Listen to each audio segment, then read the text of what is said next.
Lou. My name is Emma.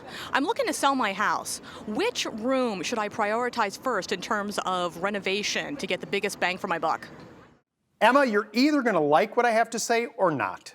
I don't want you to renovate your house to try and sell it. You will not get that money back. And so, a lot of people make this mistake. Oh, I'm going to remodel the bathroom, or I'm going to remodel the kitchen. You're going to put tens of thousands of dollars in it. And I promise you, you will not get dollar for dollar.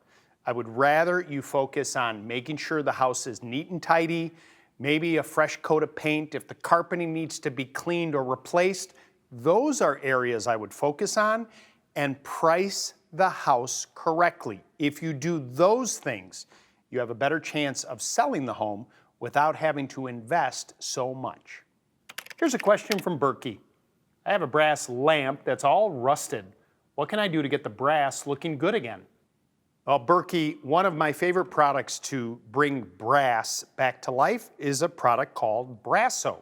I have nothing to do with this company other than the product works. Actually, a personal aside, when I was dating my wife, I went to their home for Thanksgiving and they had some brass fixtures that were a little tarnished. You said rusted, but I think you meant tarnished. Take a little of the Brasso, use a Scotch Brite pad and a rag and polish them all up like I did that one Thanksgiving, which is pretty much the reason why my in-laws fell in love with me.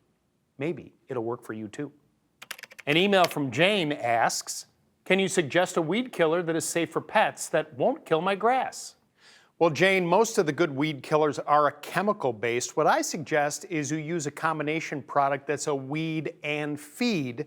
You'll put it down with a spreader, and the trick with the animals is you keep them off of the lawn for about 24 hours. After you apply it, do a little watering, let it set in, then it's safe for the pets, will feed the lawn, but kill the weeds.